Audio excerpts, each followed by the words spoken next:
and then I'm going to see if it's showing up on my phone.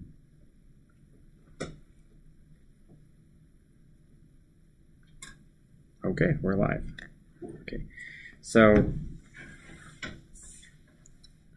Okay, so today we're going to talk about any-hit shaders and shadows, and I guess I'll go ahead and start out by asking how the video experience went, the hybrid topics video and the worksheet.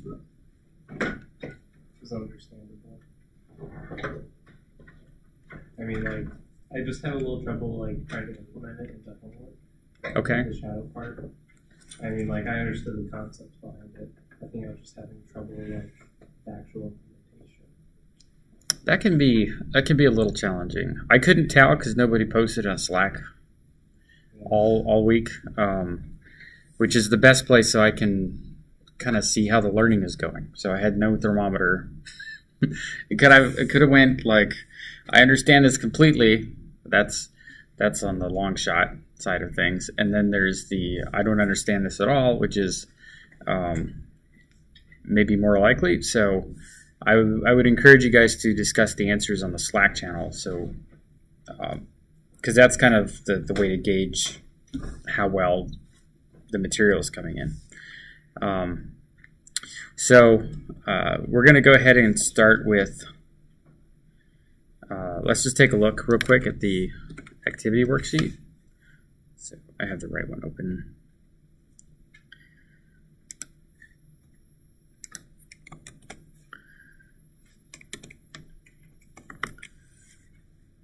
So let's close the terminal. Okay, so we were basically going to talk about like three main concepts, and then we're reviewing the ray tracing pipeline because we're trying to cement this in our brain so that we can just like, just put it on a piece of paper and then think about it. Okay, so some of the questions that I was trying to get everyone to think about was, okay, what would it take to modify the ray tracer? So we have the example ray tracer.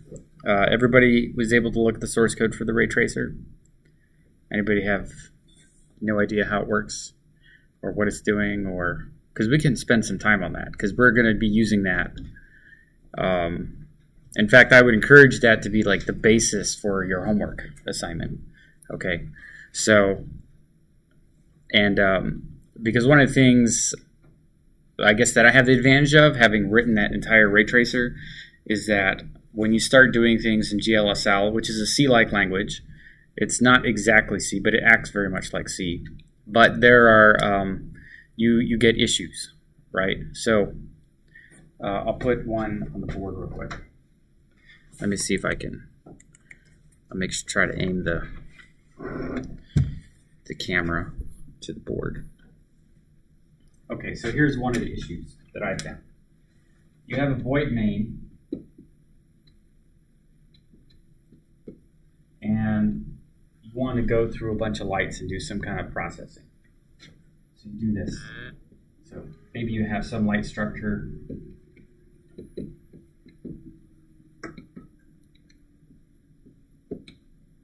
And then you have an array.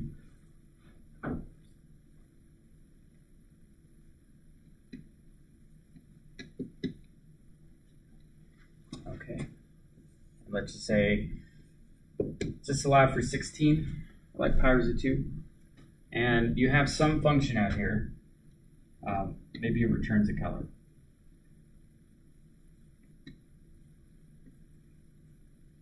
And you pass in an integer. And the idea is you just want to return something about the lights.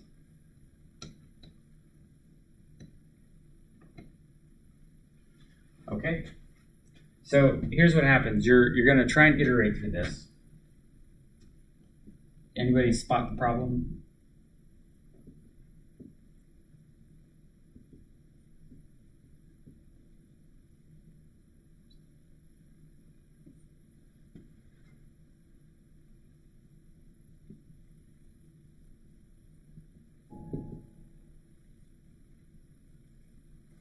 Anybody spot the problem?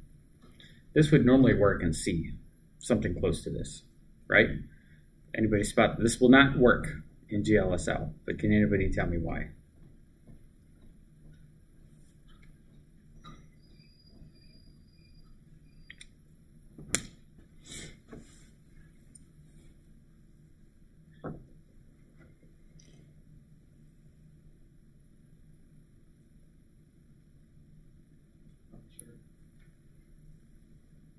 So you're going to get an error, something like that this needs a constant index.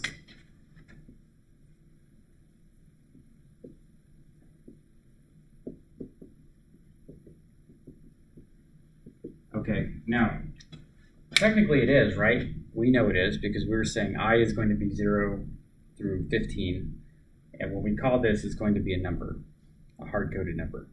So this would satisfy a constant index. However, technically, like if you were thinking about this in assembly language or something, what's happening here is that this is no longer a constant number. This is just some number stored on the stack somewhere. So when we ask for this, they're like, nope, I can't do this because I don't know where this is, and I'm not going to be able to determine it on the GPU where that is in memory. Later versions of GLSL can, but we're using WebGL, and that's GLSL 1.0. And so they say, you know, they're trying to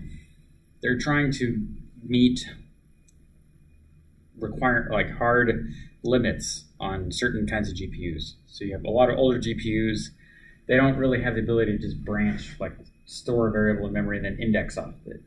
That's just not, it's not in the vocabulary, okay?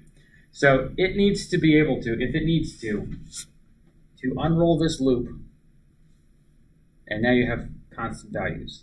So this is really just shorthand, so you don't have to actually manually undo the loop. The compiler can at least figure that out for you. Okay, but it can't figure out this for you. So,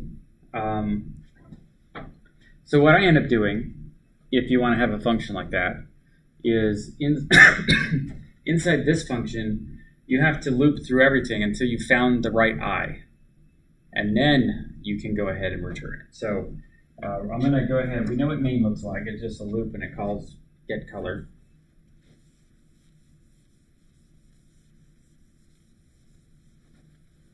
I guess to make this more accurate, we'll just say this is an array of vec3 lights. Okay. Okay, so here's how this function has to look now. All right, so we'll just stick it on a new line. We have to say for we'll just say j equals 0, j less than. You can't say I either because you don't know what it is. Okay, so we have to go through the whole thing. We know how big it is.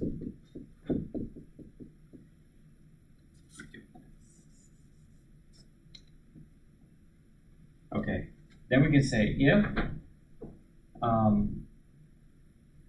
let's see here. Yeah. So if I equals j, then we can return our light color.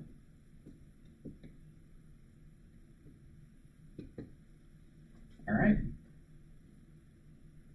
Otherwise, maybe we should return black.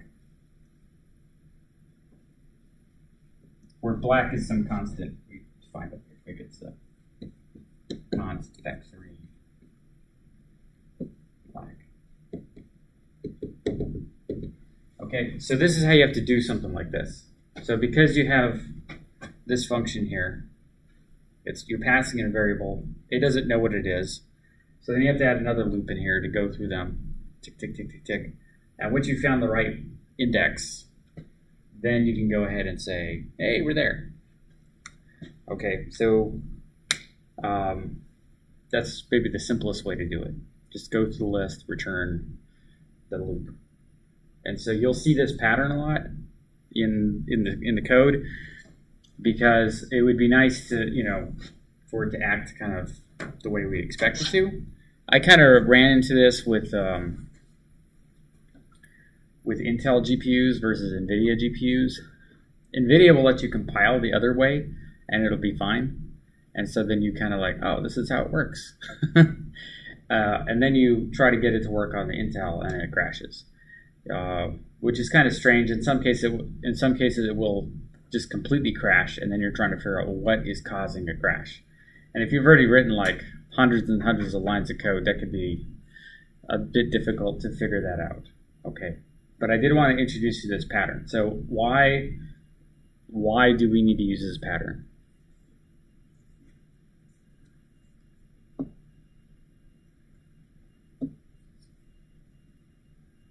So that it compiles. Yeah, but what's the reason why? Why? What is the main purpose?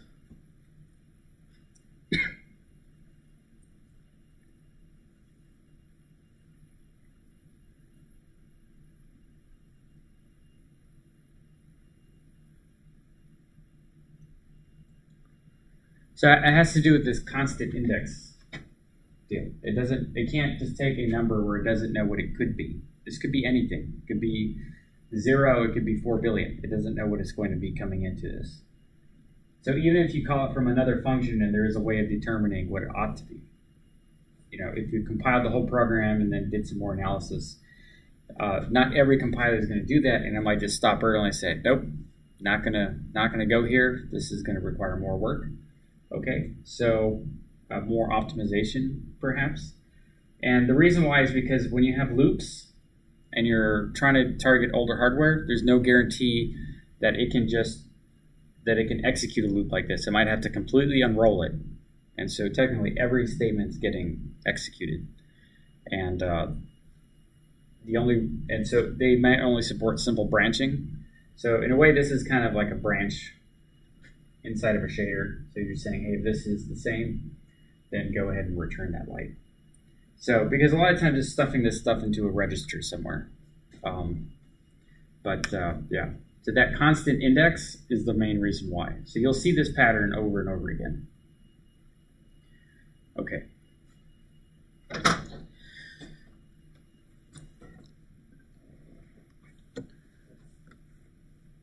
Okay, so let me go over here.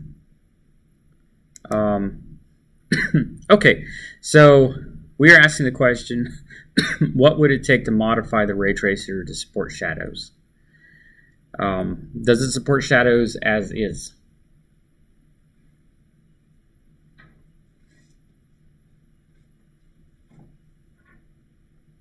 As is? Yeah, the way it is now. Does it support shadows? No. I mean, it half does. I mean, it's almost there. So let me open up the example repository. Everybody remember where the examples are located now? Yeah? The libxor one? Okay. So let me maximize this.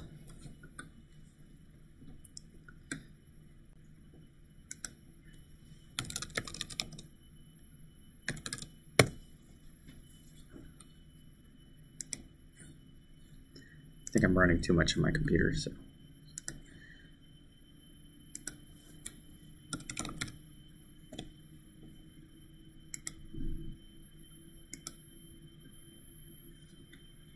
Okay, so this is the mist shader.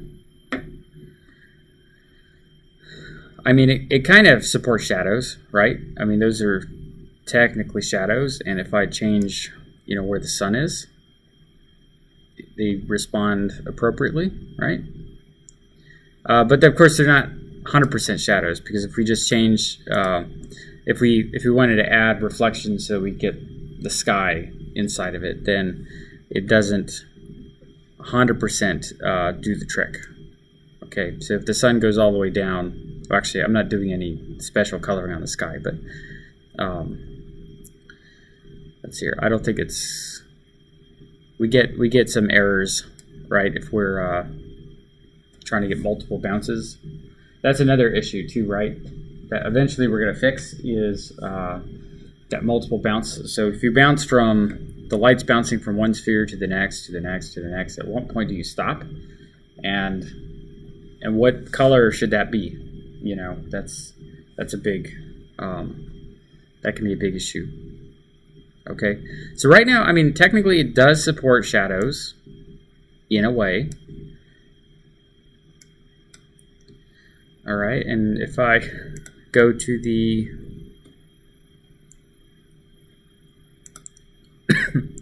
the ray tracer code, let's minimize that. You'll see in the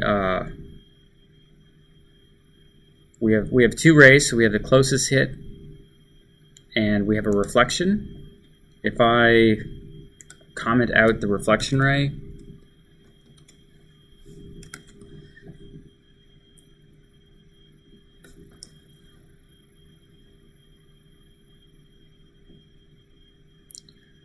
if I comment out the reflection ray,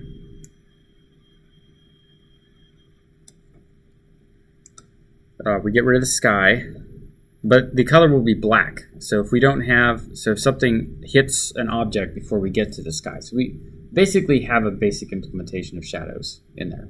So if there's something blocking the light, in other words, because theoretically the sun is infinitely far away, so if I hit something in between that point and the sun, then there's something blocking.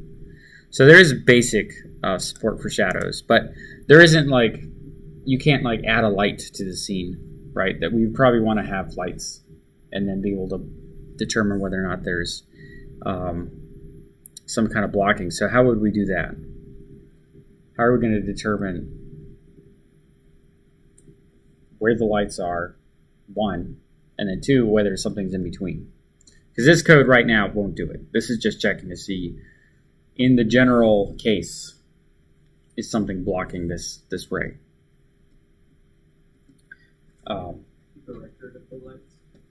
Okay, so that would be good. Keep a record. Where are the lights located? You could probably use the same pattern as the hittable objects. So that would be one approach. Okay, and then secondly, does anybody remember what that special data structure talked about in the video is?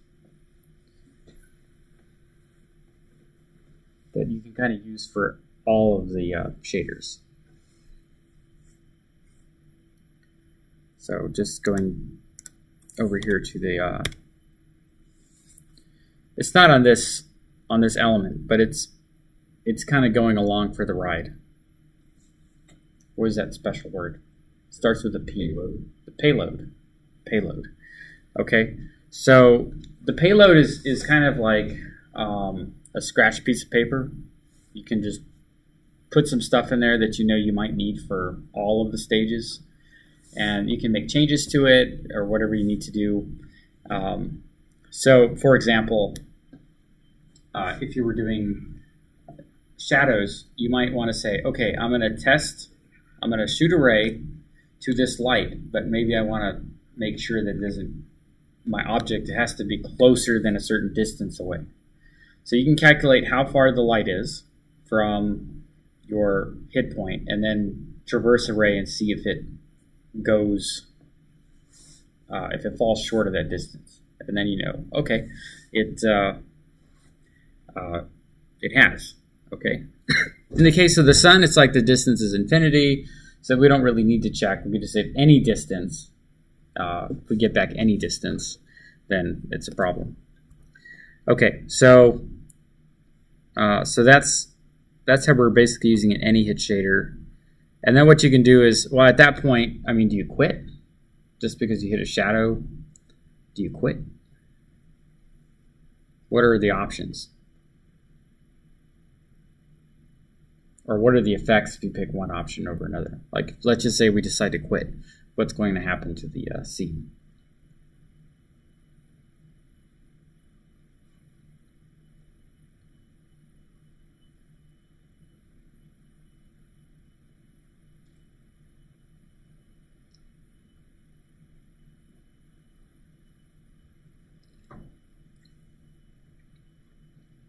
So the any hit shader has found an object between the point we're trying to shade, and the light source. And we decide we're just going to call it quits. There's no point in visiting this path any longer. What's going to be the end result? Wait, it's not. So it's being shot from the light source. Yeah. So It's not going to go to the camera, right? Well, it came from the camera because we're doing backwards ray tracing. Okay, so we shot a ray and we hit an object. Okay, and there's a light source over here. We're shooting a ray. However, there's something blocking it, so it's never going to get there. So now what do we do? If we decide, in this case, we just have one light in the scene. If we decide in this case just to kill the ray, just say, okay, nothing happens here, then what's going to be the result?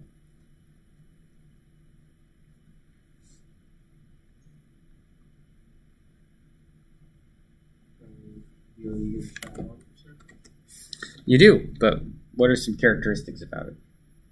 It's just going to be a solid color, whatever the default is. Yeah. What are the defaults? Solid black.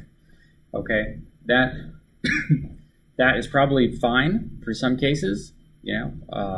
It's fog. Yeah, we're going to talk about that. I mean, maybe that's not like a solid object, but in this case, we're just looking for shadows. But you're exactly right. We're just going to get a black or whatever solid color shadow. Maybe we decide to use hot magenta for debugging purposes. Like, yes, this is a shadow, because sometimes black doesn't tell you anything. When you're debugging, I always find, okay, let's pick an interesting color that's not going to show up unless this particular case gets hit. Sometimes I'll just use solid colors like red, green, yellow. Sometimes I use like magenta, some color I don't really want to see all the time because they're better colors, I think. So, and when I say magenta, I'm talking about red 255, blue 255 magenta. That's one of the worst. That's like you can kind of add a little green or reduce the blue a little bit or reduce the red a little bit. That's actually a default color for a lot of sprites. If you're just trying to pick a color, that's the transparent color. So just because it's so intense. And I think it was Source or something. They have a giant, for like models, like error or error handling, that has like a giant text in magenta that says error floating in space. Yeah. Yep. Okay, so that's so we have a black shadow. Okay. Although we could just as easily say if something hits, then we should return a different color. Something that helps us. Because as you're debugging, you're trying to build one step at a time. You don't want to build everything at once because chances are it's not all working. So you're trying to like figure out or isolate which component is working or not working. Okay, so what are some choices? I guess. So we talked about the first one, just kill the ray. Just say it's completely in shadow. There's no light coming in this direction. What are some other choices? Now we can be maybe more imaginative, because in real life, when do you ever see a black shadow? Complete absence of light. It doesn't happen. Even in a dark room, it doesn't happen. Middle of the night, no moon is out, closes the lights, and somehow there's some photon that's still bouncing around the room somehow. Okay, so kill the ray is one option. What's another option? What else could we do?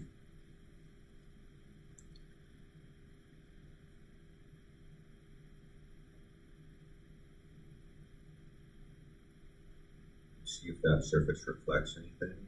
Sure, that's always a good option, right? Because maybe this is getting some reflection. Maybe this is like a bright white object, and there's another white source somewhere that's, maybe that's completely bright. What's another? So I like that option, but I'm thinking maybe what could be option. It could be reflecting light, but it could also be what else? It could be refracting. What else? Emitting. It could be emitting light, right? The material. I remember playing Quake 3 when I was younger, and I was just kind of amused at texture maps, right? And some of them are they're glowing, or like Unreal Tournament 2004, and they're like glowing, and it's like, oh, that's interesting that you can have these emissive materials. They don't do anything. If you walk right next to them, they have no effect on you at all. That always kind of seems like, I know why they're not doing it. It'd be definitely too much computation. But always kind of like interests me that you could have emissive materials shining light out, but then it not actually contributing to anything. So yeah, so it could be emitting light. It could be refracting light. So maybe it needs to go off in some other direction. In which case, yeah, there could be light coming off that object. Okay, just because it's in between doesn't mean that it's not doing anything. It could be a diffuse object, in which case, can anybody tell me the difference between a diffuse object and a specular object? What do we mean by those terms? Diffuse and specular. Diffuse, so it's like, or is like, Well, they're both reflections, right? It's both reflections. It's the type of reflection. Like, I'll give you a hint. You're surrounded by diffuse objects. Surrounded. But to less of a degree than specular objects. So what do you think I mean by that?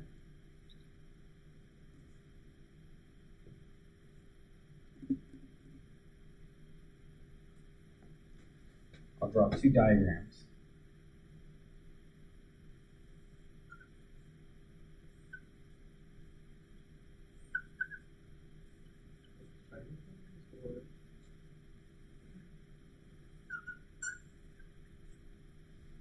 So, which one is specular and which one is diffuse? the one on the right is specular. The one on the left is diffuse. Yeah, right. Like if somebody was going to diffuse a situation, try to get it mix it up, just spread it out. Okay, so that's what happens. That's why typically, like a perfectly diffuse surface will reflect light evenly in every direction. So it doesn't matter what direction the light's coming in. It's going to spread that light out evenly. Okay, so that would be like Lambertian, where it's isotropic. And then you have specular, which is, it's like a mirror. Okay, so a mirror is about as close as you can get to specular as you can get. And then of course you have somewhere in between, because in many cases you have a rough surface, but it doesn't mean it's behaving like this all the time. In fact, a lot of objects don't. So next week we're actually going to talk more about that particular issue. Okay, but yeah, this could be diffuse. This could be diffuse as well. In which case, we might actually want to explore other directions, not just the one. Okay, but we're talking about shadow rays, right? So we want to send a shadow ray to each light source and find out if we have a hit. Okay, and so you can see that if you do it this way, it kind of gets it closer to rasterization, where rasterization kind of looks at only a few different kinds of light paths. Okay, and there is a notation for this called, it's a regular expression that many people like to use to talk about this kind of problem. So, or to classify how their renderer is approaching this problem. So, for example, we might use the terms L for a light, and we might use the term B for the viewer, and then we might use the term S and D to stand for specular or diffuse. And then we would say that a light path would be, we just follow the light path. So we would say that in L, an LSV, what kind of path is that taking?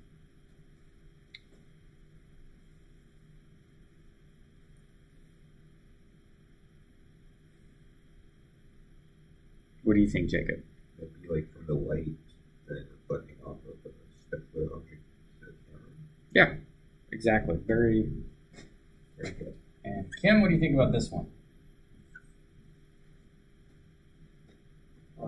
Light to diffuse. Okay. All right. And then I'll give Roshan the hard one. That's an OR symbol.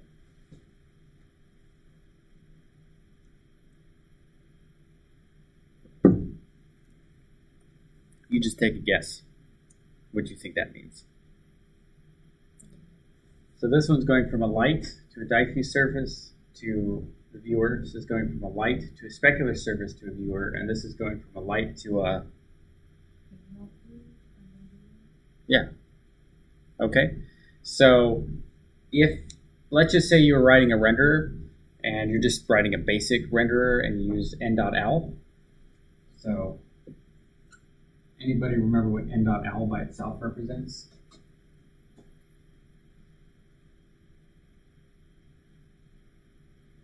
If that was... The angle between the normal.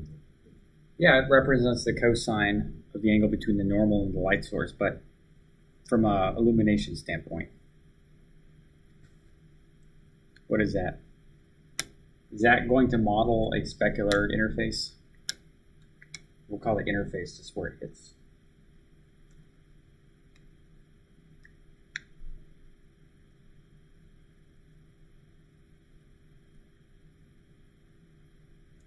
So no, it's not. It's going to model a diffuse. It's going to model a diffuse. In fact, this is the Lambertian. Because the Lambertian says that the intensity of light as you move from incidence, so if you have light just straight coming in, so n.al would be what value? It would be 1, right? Because the cosine of 0 is 1. Okay, so in other words, there's 0 fall off. Okay, you have no change in intensity. The light is going to be reflected exactly the same in every direction. So you notice that there's no, if the camera is looking at it from here, or the camera is looking at it from over here, there's no information about the viewer. Okay, so that light's going to be constant, and that makes sense, right? The lights are not changing in the room, the walls are not changing in the room. So if I'm looking, I still get the same kind of light as if I'm looking straight at the wall. Okay, that's your science experiment. Just look at the wall and like, yeah, it doesn't change intensity. I can go any direction and look at it. The wall still looks white, and that's because we're seeing this diffuse response to it. Okay, so in response to if you were to write a basic computer graphics, and you did this for the intensity, which if you look at the spheres in the example here, this is just n.l. There's no, the only time the light gets dim is when the sun's going down and you have less light hitting the earth, right? So the idea here is that, as the light goes down to 90 degrees, then the cosine of 90 degrees is 0, which makes sense if you had a perfectly flat surface and you shine a light and you had a beam of light traveling perpendicular, would we expect any reflection on that surface? It's just going to skim over the top and keep going. It's not going to bounce. It's not going to do anything. Okay, so it does make sense. You should have no reflection of light at 0 degrees. Okay? All right. So in response to this, right, there are some renderers. Like if we take a look at the renderer in that we're animating right now, that is an LDV ray tracer, because we're only considering the path of light that is coming from the diffuse. Okay. Now, if we had turned off the sun and we only did the specular, okay, so theoretically the sky is black, so we're ignoring the fact that I have this reflection over here. So if we turn off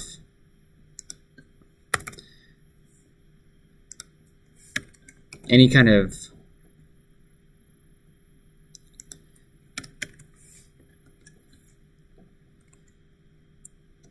go and turn off the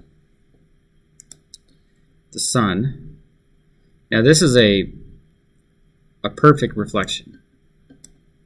All right, it's just bouncing straight off the surface. So this would be like an LSV. And this would make sense if you had just, I guess, a bunch of shiny metal. Perfect reflector of light. Okay. And the only way that we can even see these spheres, essentially, is because of the way they're reflecting light in the sea. Okay, so we wouldn't say that this was very realistic either. And we've seen lots of shiny metal ray tracing images, I'm sure.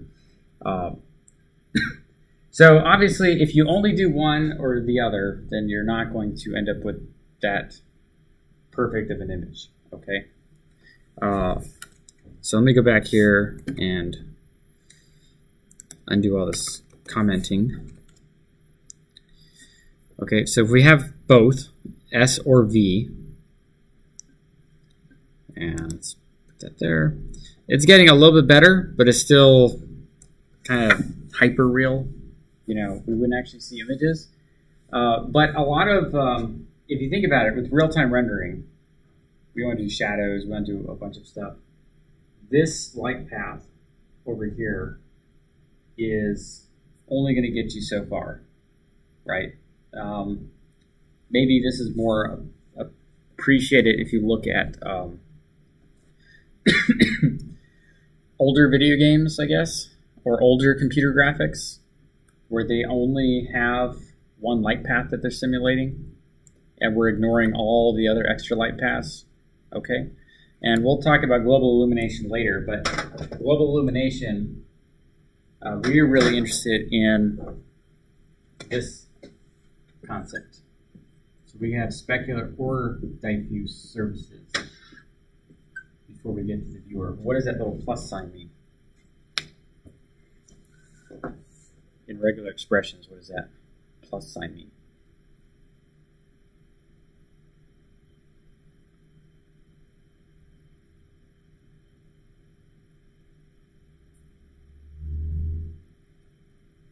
I don't know what it means in regular expressions, but I seem like it equal balances. Yeah, one or more. So if you have asterisk, everybody's familiar with wildcards, right? Asterisk means 0 or more, okay? And plus means 1 or more. So we're saying that we have at least one. I guess technically we could put star and count. What if you're looking at the light, right? That should count for something. But when you're talking about a global illumination, we're particularly curious about what happens if light's bouncing from one surface to the next, to the next, to the next. It could keep going on. And so we're going to talk more about this concept a little bit later. But I wanted to kind of tie this into the shadows because it has to do with what is this decision that we're making with any hit shader. Do we just stop? Or are there reasons to keep going? Okay. What's the problem with this? With this, we shoot one ray, we intersect, and now we have. Let's just say this was what happened. We have 1, 2, 3, 4, 5 rays getting shot. What is that?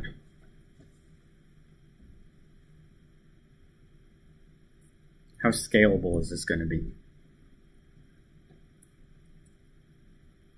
You have to have a lot of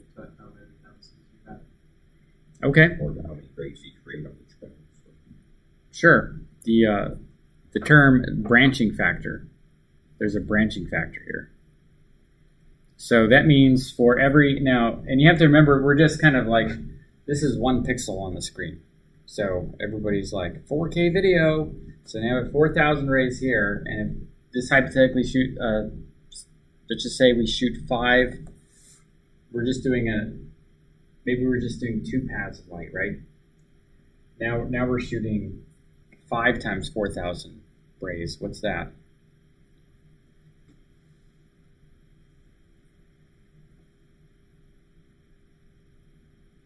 That's 20,000 rays. 20,000 rays. Does that seem realistic? 4K, like 4,000 by 2,000. So it's Oh yeah, that much more, even more.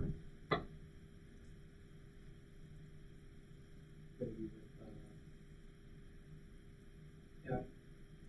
If you would have the right hardware for it. I could go for that. Got a GTX 2080 Ti. I should try it. I have one. I've not tried it with 16 lights on it, but that should be on my to-do list. The 16 lights seem like a horrendous number. 16 lights. I mean, go on. We have There's 16 lights in this room. Actually, there's more than that. 1, 2, 3, 4. There's 16 lights, not including the monitors and whatever else. 16 lights just in this room. Now, these aren't even point lights. These are like rods of light. That's even more complicated. 16 lights. Does that seem like ridiculous? I don't think it's ridiculous at all. But, people are talking thousands of lights. You know, if you go watch a movie, like who's seen what's the recent Pixar movie about the Day of the Dead? Coco. Who's seen Coco? No? Okay. I won't show a video. So actually when it was during the graduate seminar last Tuesday after the classes, I got an email that says my video had a copyright notice. Just because I'm pretty sure that what I played was from the Jet Propulsion Laboratory. So in my mind, I'm thinking it's the United States. That's public domain. The government made it. However, there was like a small clip that apparently had been used in a BBC, from the Jet Propulsion Laboratory about Jupiter, right? So it like flagged it. Like part of the audio got flagged and a few other things. I was like, okay, but just delete that part. So I'm avoiding playing videos for now, unless I turn off the stream. But what I was getting at is, we could probably look. I don't know if we can. We'll look for Coco on the internet. And just take a look at an image. I'm curious about the city.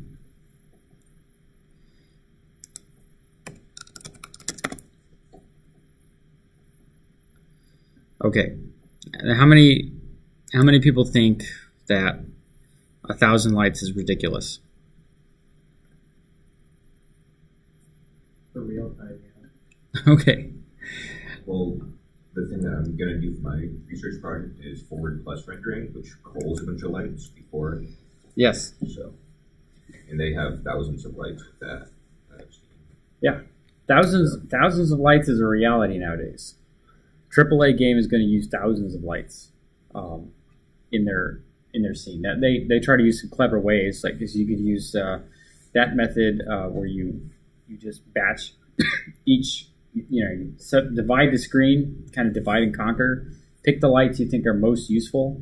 Another one I saw was kind of like deep. I don't know if they were calling it deep Z buffers or something, but essentially, when you're rendering to a to texture, which you're often doing in these deferred rendering, you can actually create, you know, thick like buffers on top of it, where you can actually accumulate lights and different information like that. There's no reason you just have to render one flat screen. You can just like pile it on, and then each pass later is then iterating through each of those little buffers.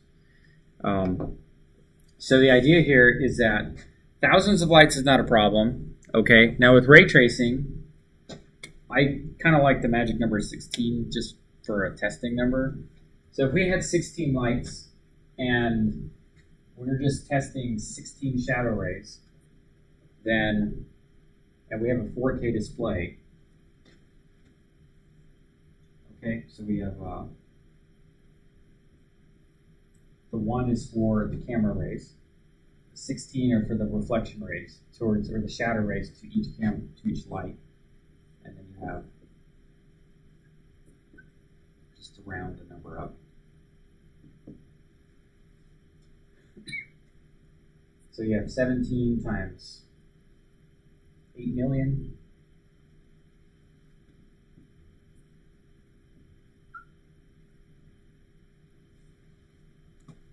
So we're talking 60 frames a second. More if you're doing VR. I'm sure people are interested in a 4K VR experience.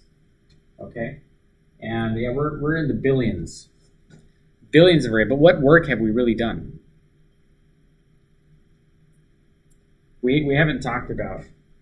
I mean, this is just assuming we kill the array. So we have billions of rays per second, and we're only getting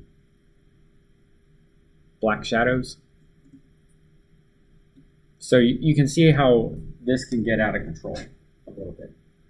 And then if these branch, right, if we decide, well, let's take it another level, and we have 16 light bounces, because we're trying to see maybe this is reflected light from somebody else.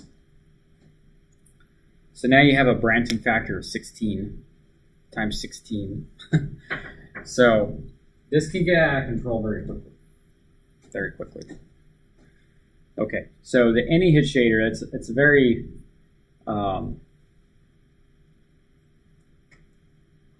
guess ray tracing in general has this problem. But it's, I don't know, it's worth, I think, worth solving. I mean, the fact that we can do at least some simple ray tracing stuff like this real time on an Intel GPU, that's pretty promising. I think that's promising. Any questions so far? Okay, so let's go to our slides.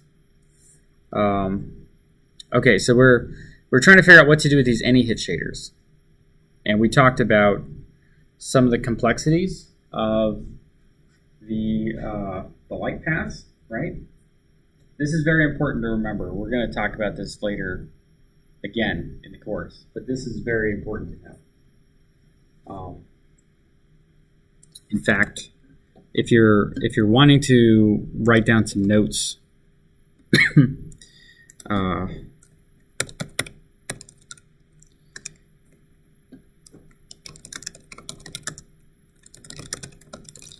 I think it was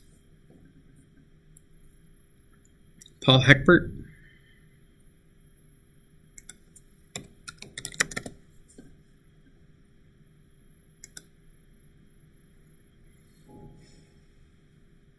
And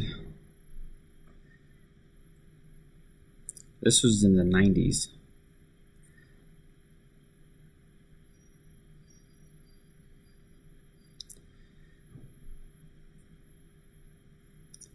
Let me go to this.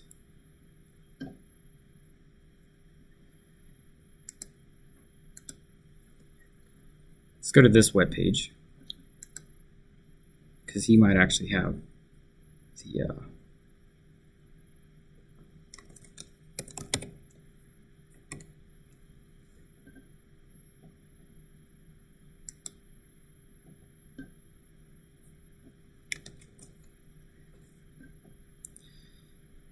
there we go.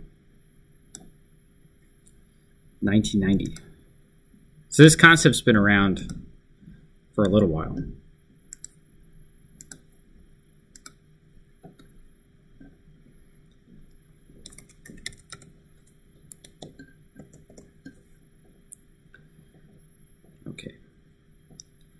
See if he has it in here.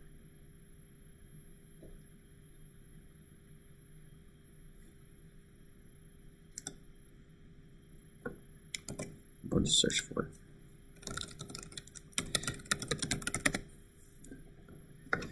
Okay, so this is what you, this is a good way of keeping track of things. As soon as you find out a crucial method in computer science, it's a good time to take a note on, I should remember this for later, because this is probably a good paper to read, but especially because you will know that he comes up with this way of talking about how light sources work. Okay, so E is another term used. Actually, I think maybe E is more correct than V. So E stands for the I. And so this is this is basically using notation, math notation, to kind of help us understand a problem in a very easy way. Because now,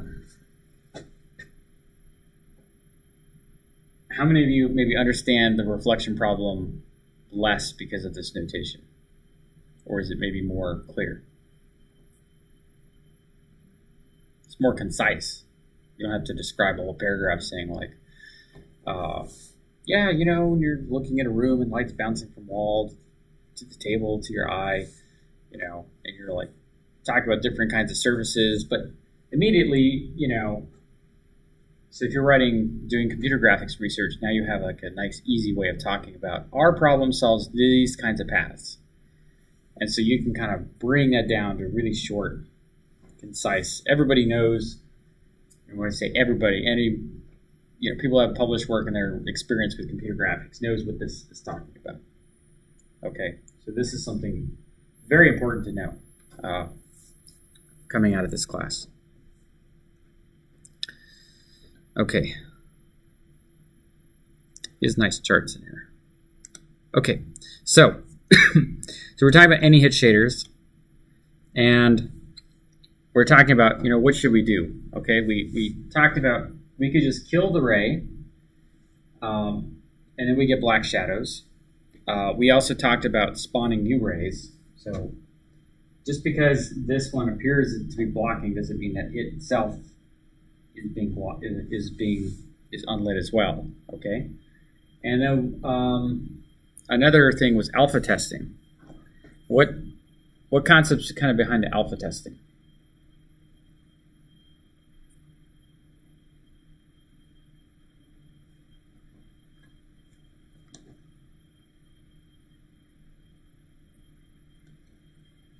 Maybe using some kind of material property to determine whether or not we should keep going. What is alpha testing?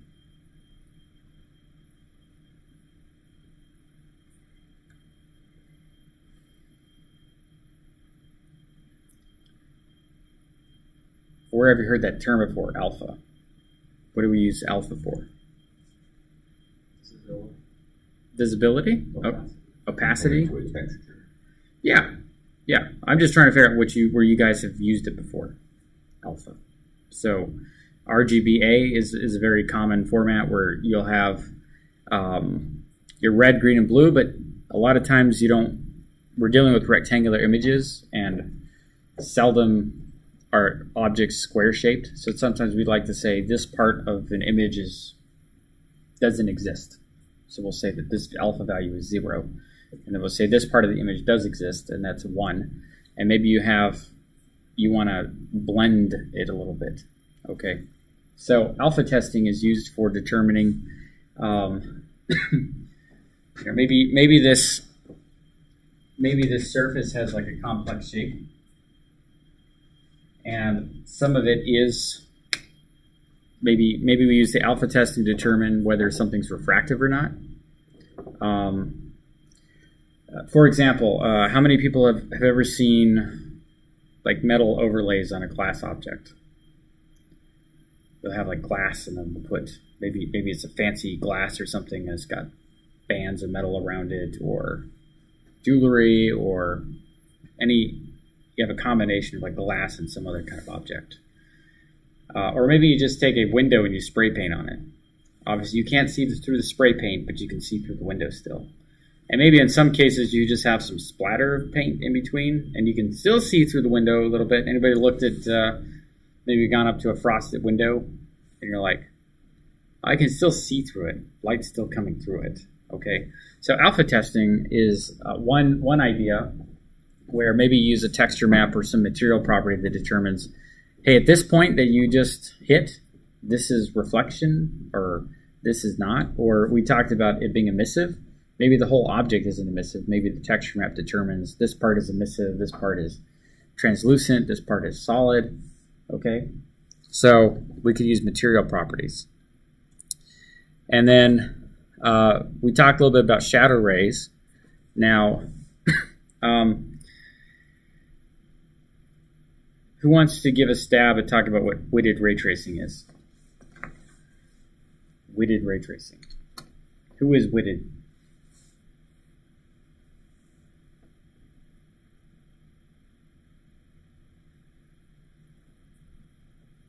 Weighted ray tracing is going to spawn 3 rays, the shadow ray, the flash. Mm-hmm.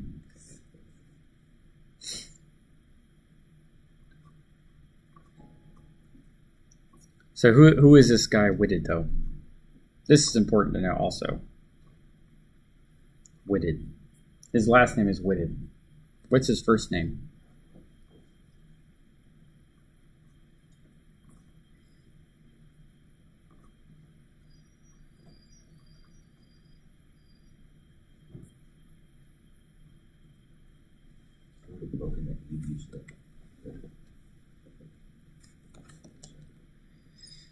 There's a famous paper he wrote. It's one of the most cited papers of all time. So this one's called An Improved Illumination Model for Shaded Display. So let's take a look at this paper real quick. So this is another one of those papers that should be on your like. Always comes up. You think ray tracing? This is almost one of the earliest ones that made this technique popular. Okay, but he basically he was talking about just why don't we just do all of them? Okay, so we can simulate specular reflection, transmission of light through transparent objects, and shadows. Okay, so the idea here was he just said, let's just do everything all at once. Okay, and the ray tracing effectively acts as the depth buffer because you just look for the closest intersection, and that solves the problem of whether an object is hidden or not. That's the hidden surface removal problem. So let's see if he has some. And you have this very famous image. Now this is black and white, but we looked at it before. It's the checkerboard pattern and the glass and the reflective object. And this is one of the most famous images of all time. This one uses bump mapping. And these images were very good at the time. They were solving lots of problems, and it wasn't because people didn't know what ray tracing was. It was just simply because many people probably thought it was foolish. Why would you just brute force calculate all this? Because that's essentially what it is, right? And we just did some of the math here. I mean, brute force. I mean, if you're talking about a 4K display, 60 frames a second, we're talking billions of rays. However, you're talking 1980 on a PDP-11 or 45, and they're doing 640 by 480 pixels. That was the resolution there, and 9 bits per pixel, and 44 minutes to 122 minutes for these images. That's here. He's talking about figures 6, 7, and 8. So this image here took 122 minutes to render back in 1980.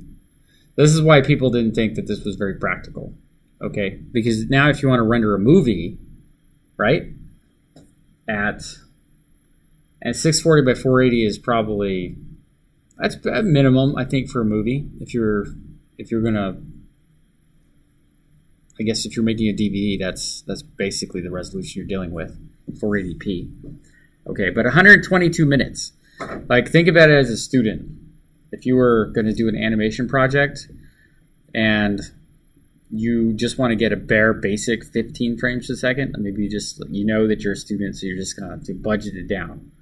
Anybody want to do the math on how long it would take to render a movie on your computer at 122 minutes a frame?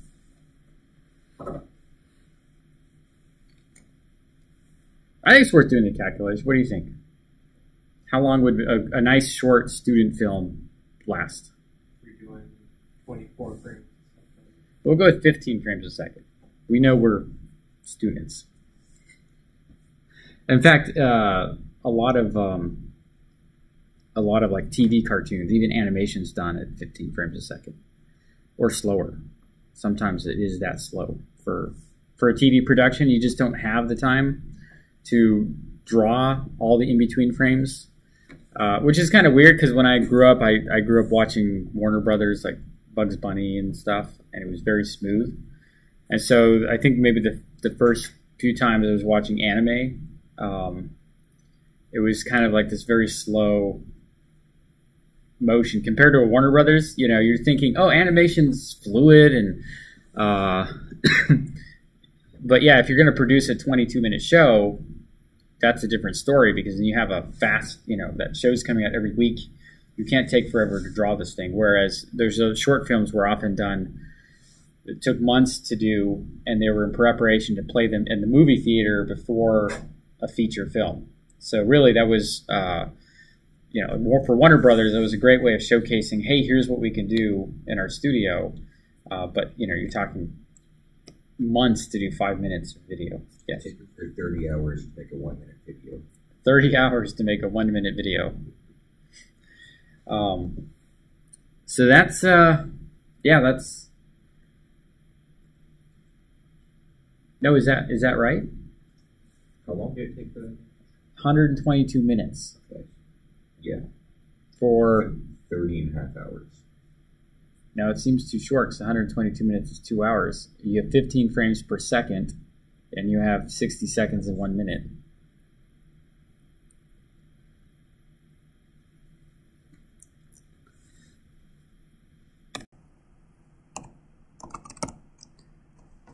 So just a ballpark number, yeah. But just say 2 hours per frame, 15 frames a second, 60 seconds. You have 1,800 hours. That would be 75 days. All right. No, it's all good. 75 days to render 1 minute of video that was this quality. This is not... okay, so if you guys got to put yourself in the mindset that this guy just got up and presented that this is realistic, However, it does solve all your problems nicely. You kind of get the shadows and that stuff. What's neat about this is that we could render this in real time now with no problem at all. So it's kind of a Moore's Law, kind of helps along. But can you imagine that this is one of the most cited papers suggests that you could render a minute in 75 days? It seems a bit ridiculous. Okay, so that's definitely, but that was considered state of the art in order to get images that good. That's what it took. Okay, so you can see why a lot of researchers had basically said we're not doing ray tracing. There's no reason to brute force do that. So you had lots of approaches doing shadows separately. You had lots of approaches doing reflectance separately. You had lots of people doing, I guess to a less degree, transparent objects. A lot of times you just say, well, this object is see-through, and then you just kind of blend it in, right? That was kind of the whole alpha testing, alpha blending type mentality. At figure 9, he didn't even give figure 9. I wonder if, and you can see the breakdown. So he says there's about 13% overhead. 75% of the time is testing intersections. That's this number. intersection, intersection. We're not doing any shading yet. We're just saying, is there one? And then 12% doing shading. Now, it's gotten better, right? Because you'd like to cut down those 16 lights to as few as possible. So there's lots of methods. If you're going to write a path tracer in a realistic way, then, or a ray tracer in a realistic way, you have to use a lot of different techniques to cut down that computational complexity. Okay, so, but this is very important work. Turner-Whitted's work over here is enormously important. Okay, because it was solving those three problems all at once, and for a while, everybody was basically doing ray tracing, and probably after this paper came out, I would suspect that many of the larger computer systems out there were saturated doing ray tracing images, which I think is funny.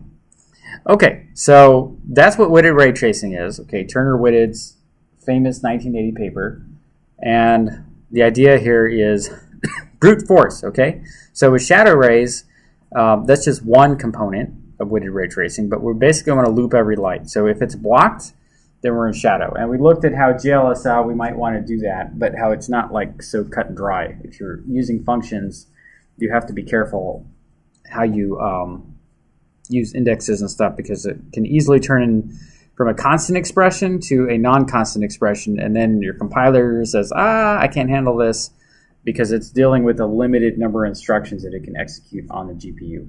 Okay, so we talked about shadow rays. Now, I wanted to talk about participating media, okay, in the time remaining. So I like to call this the stuff that scatters light. All right. I was in my house the other day. Anybody, it seems like Fairbanks is a dry place, so you get lots of dust. But it turned out that my kids were running around the house like crazy. We had some visitors, and I was sitting at the kitchen table, and the light's kind of coming through the living room, and I'm like looking in the air, and there's all these little particles floating, and I'm like thinking to myself, should I buy one of those air cleaners, you know? Like, I'm like seriously like just amazed at the number of particles is floating in the air. It's like I'm breathing all that right now. Hopefully it's not bad for me. But I was kind of, you know, a lot of times on a nice clear day you just don't sense anything in the air because it's, you know, it's so clear, but lots of people have noticed this, right? If you see paintings, a lot of times as things get more distant, they become maybe a touch bluer, a little bit more washed out. On a clear day, you can see the mountains way out in the distance, and it's nice. But on most days, there's enough haze in the sky that you can't see anything, or it's not as clear. Okay, so it's clear that if we want to simulate this type of effect in our computer graphics, that we have to think about participating media. Now, this is not good news for our equation over here at all, because it just means we have to do even more calculation. Okay, so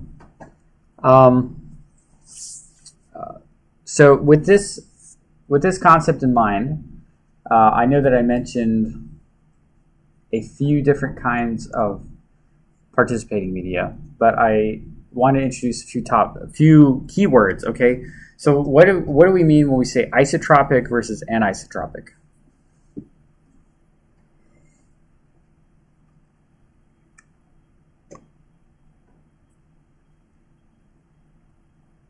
Isotropic and isotropic.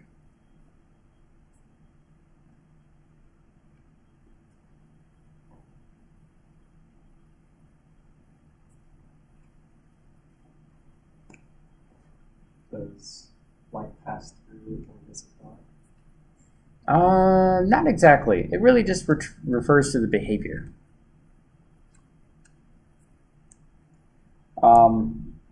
Maybe two other words I should put on there are homogeneous and inhomogeneous. How many people buy homogenized milk? Or are you not sure? Is it inhomogeneous milk or homogenized milk?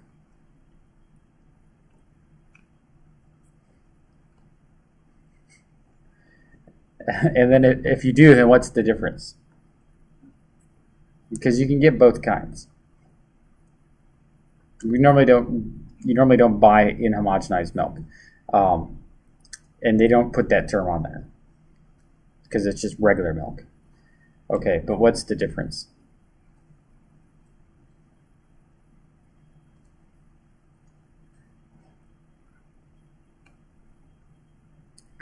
Let's dwell on this topic some more. What are various milk-based products out there that you can buy? Chocolate milk. Okay, chocolate milk. It's probably just a mixture of chocolate and homogenized milk, but okay, that's what other milk-based products? Cheese. Cream. Okay. Where does all that come from? It comes from milk, but how? How is cheese made? Various processes.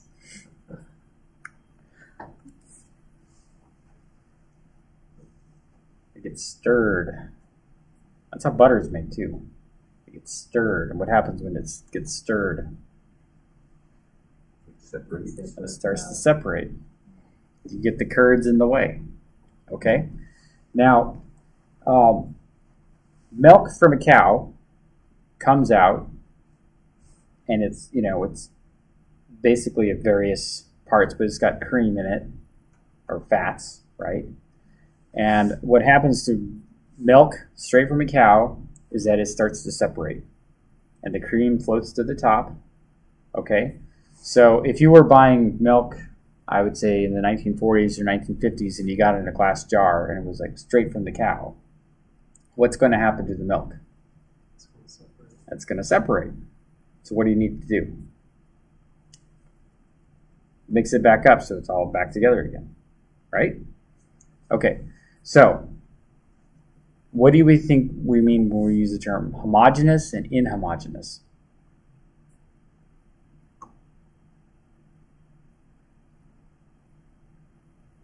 So homogeneous means the same throughout.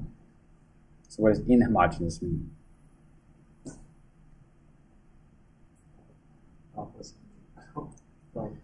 Yeah, it's not even, right? It's not the same. Okay, but let's imagine that we're trying to. I'm trying to think of a good example here of maybe marble's a good example. Okay. All right, I guess I'll ask the question: how many substances are out there where it's the same density throughout the whole thing? There's no change. It's exactly the same density throughout the whole object.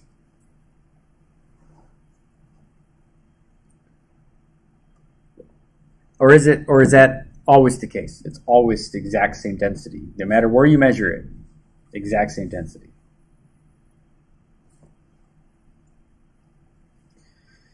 What about your computer, Jacob? Is that completely the same density? You measure any point in the volume of that computer. Well, it's got some gaps in it. Got some gaps in it? Okay. So when we're thinking about homogeneous or inhomogeneous, okay, homogeneous might be all of the atoms are more or less exactly in the same spot, okay? And inhomogeneous might be that some areas are more dense than others. Okay, so what's going to happen if light's going to travel through this one?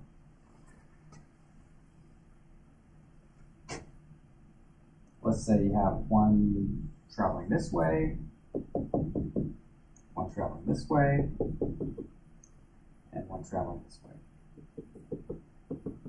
What do you think is going to happen to the intensity of that light as it goes through that object? Diminish. But is it the same diminish?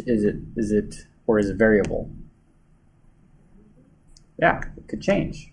And for that matter, it could change if you're going this way, and you pick a direction. Okay? So But what's going to happen over here? And let's just be, let's make it more, let's just say it's a sphere. So you can have light coming in from any direction. What's going to happen to that light as it passes through? Scattered or Yeah, well, they're both going to get scattered. But what's the difference between scattering this inhomogeneous medium versus this homogeneous medium?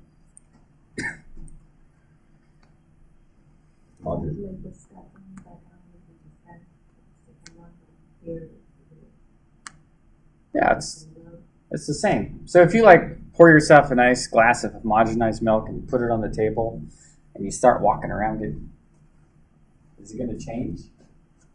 Or is it going to look the same?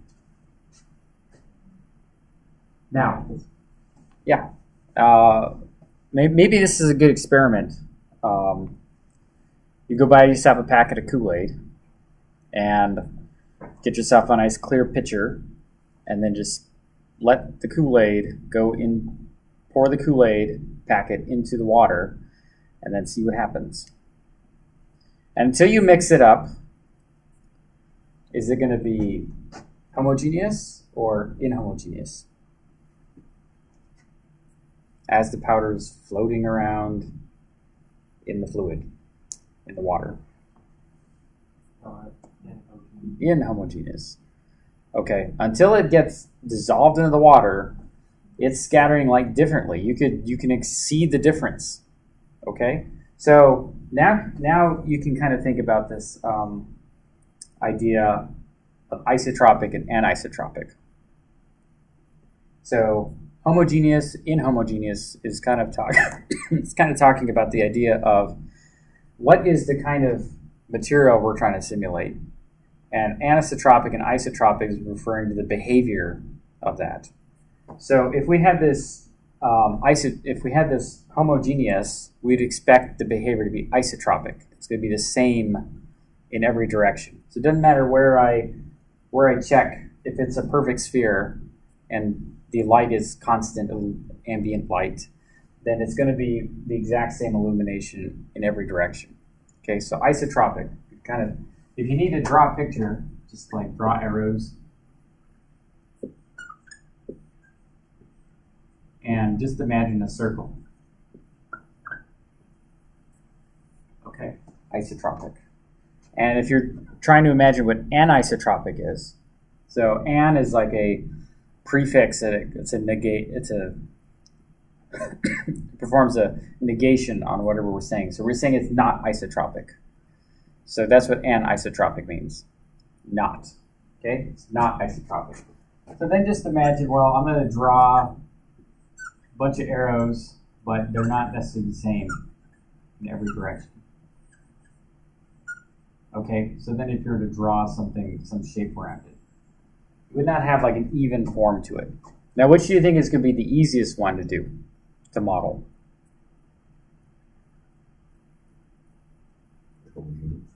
The homogeneous, isotropic, scattered. Okay? Exactly. Okay, so participating media. Yeah, this is important concept over here, is to understand those terms: homogeneous, inhomogeneous, isotropic, anisotropic.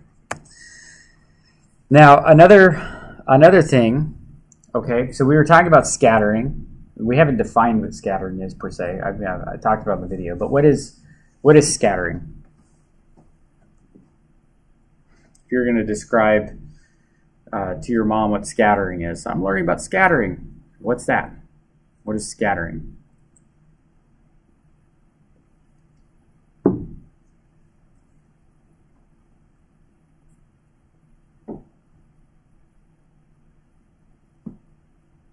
What do you think, Roshan? What's scattering? Spreading out of light, like no background. Yeah. What else? What else could it be? Or what other component is involved? So we know light's moving around, but how is it moving around? It's probably the same amount of light that's going out as coming in, but in different directions. So we have conservation of energy, for sure. Yeah, we're not going to get more light scattered than we have incoming. What else? What do you think, Kim?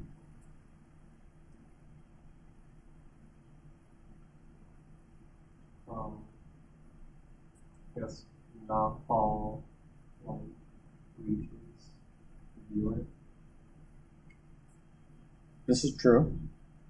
That'd be good. That's good news for us, right? Because if the sun didn't get spread out a little bit over the atmosphere, you know, that wouldn't be good for our eyes, and we wouldn't be able to enjoy a blue sky. Okay. Okay. So scattering. So a lot of times when we're talking about scattering, we're thinking about photons. Photons. Now, what do you think? If we add that into the mix, what do we think scattering is all about? Starting with photons. What do photons do? In a vacuum, what do photons do?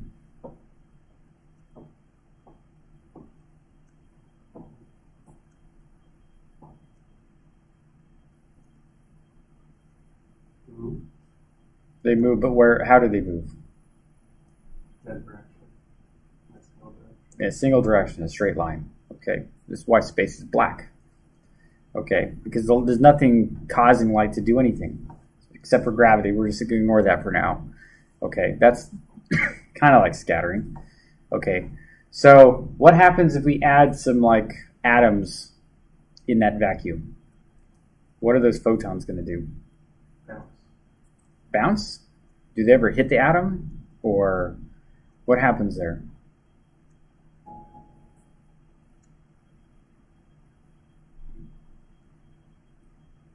Get absorbed. Could get absorbed, right? They'll hit the little atom. A lot of times it just kind of injects energy. Electrons start moving to different states. And then the atom decides, I can't sustain this. Electrons go back down and shoot photons off. Okay, so, and that happens all the time. Now, does it have to shoot the exact same photon off? Same energy level, same direction? No, it doesn't have to do that. In fact, a lot of times what happens is you'll have some kinds of, it could be dependent on the wavelength of the photon too, you know, so maybe the red is more easily reflected than the blue, or maybe it's the other way around, blue is more reflected than the red. Maybe it transforms into completely different kind of energy, so you get heat. So now you're losing energy, and then maybe you have different kinds of a shift in that pattern. So I think we're out of time. 11:15, right? But the idea here, and we'll continue talking about this next week. Okay, we'll talk about different types of scattering and what they look like. But what I'd like you to do is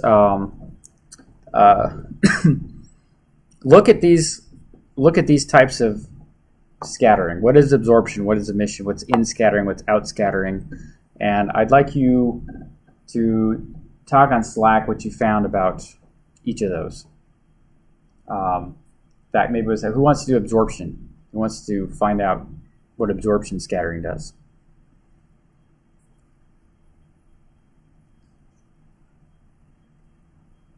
I'll do emission. Okay, so Kim will do emission. Sure, copy. Absorption, okay, you'll do absorption, and you got your pick. In scattering and out scattering. In scattering, okay. So go ahead and find out what those are all about, and then go ahead and post on Slack what you found. And I think that'll help enhance. And then we could talk about this more on Slack and more next week. Okay, so I got to change that real quick. But so the next hybrid topics is going to be on closest hit shaders and BRDFs. So we're going to talk more about these reflection ideas and start talking about the rendering equation, which is going to be another one of those memorization concepts. Okay. All right. Well, I hope you guys have a good week and look forward to hearing about what you guys think about scattering.